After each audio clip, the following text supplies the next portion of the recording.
ଏଇଠି ଦେଖନ୍ତୁ ତେଜପତ୍ର ଗଛରେ କେମିତି ଛୋଟ ଛୋଟ ସଂବାଳୁଆ ଭଳିଆ ପୋକ ହେଇଛନ୍ତି। ପୋକ ଗୁଡ଼ା କଷି କଷି ପତ୍ରକୁ ଖାଇ ଯାଉଛନ୍ତି। ଏଇଠି ବର୍ଷା ସକାଶେ ମୁଁ ଲିମ୍ବ ଅଏଲ୍ ସ୍ପ୍ରେ ମାରିନଥିଲି 8-15 ଦିନ ହେବ ମାରିନାହିଁ। ବର୍ଷା ତ ସେମିତି ମାସେ ହେଲା ହେଉଛି। ଆଜି ଟିକେ ଖରା ହେଇଥିଲା, ଦେଖିଲା ବେଳକୁ ଏ ସଂବାଳୁଆ ଭଳିଆ ପୋକ ଗୁଡ଼ାକ ପତ୍ରକୁ ଖାଇଗଲେଣି। ମୁଁ ଲିମ୍ବ ଅଏଲ୍ ଦେହରେ ହ୍ୟାଣ୍ଡ ୱାଶ୍ ଆଉ ଭିନେଗାର ପକାଇକି ତୁମେ ସ୍ପ୍ରେ କରିଦେବ। ସପ୍ତାହକୁ ଥରେ ଲେଖା କଲେ, ଯଦି ପୋକ ହେଇଥିବେ ତାହେଲେ 5 ଦିନରେ ଥରେ ଲେଖା କରିଲେ ଭଲ, ଆଉ ପୋକ ହେବେ ନାହିଁ। ଯଦି ପୋକ ନ ହେଇଛନ୍ତି ସପ୍ତାହକୁ ଥରେ ଲେଖା ଗଛରେ ନିହାତି ସ୍ପ୍ରେ କରିବା କଥା। ଏଇଠି କଲରା ଗଛରେ ବର୍ଷା ଦିନରେ କାଙ୍କଡ଼ା ପୋକ ହେଇଯାନ୍ତି, କିନ୍ତୁ ମୁଁ ଏଇ ଲିମ୍ବ ଅଏଲ୍ ସ୍ପ୍ରେ ମାରିଛି ବୋଲି ପୋକ ହେଇନାହାନ୍ତି। ଏ ଲଙ୍କା ଗଛରେ ବି ପତ୍ର ମୋଡ଼ା ହୁଏ, ଲିମ୍ବ ଅଏଲ୍ ସ୍ପ୍ରେ କରିବ।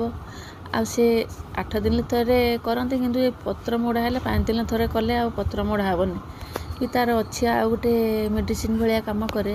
ଆମର ଯେଉଁ ଚୁଲିରୁ ବାହାରୁଛି ପାଉଁଶ, ତୁମେ ସେ ପାଉଁଶକୁ ତା ମୂଳରେ ଦେଇଦେବେ, ଆଉ ତା ପତ୍ରରେ ଛିଞ୍ଚିଦେବେ। ନହେଲେ ନାହିଁ ତାକୁ ବି ପାଣି କରିକି ସ୍ପ୍ରେ ମାରିଲେ ବି ସେ ପତ୍ର ମୋଡ଼ା ବି ଭଲ ହେଇଯାଏ ଲଙ୍କା ଗଛରେ। ଏଇ ଲଙ୍କା ଗଛଟାରେ ଆମର ବଢ଼ିଆ ରାଗ ଲଙ୍କା, ବଢ଼ିଆ ସୁନ୍ଦର, ପତ୍ର ବି ଗୋଟାଏ ବି କଞ୍ଚା କଞ୍ଚା ହେଇନାହିଁ। ଏମିତି ଭାବରେ ସ୍ପ୍ରେ ମାରିଲେ କୌଣସି ପୋକ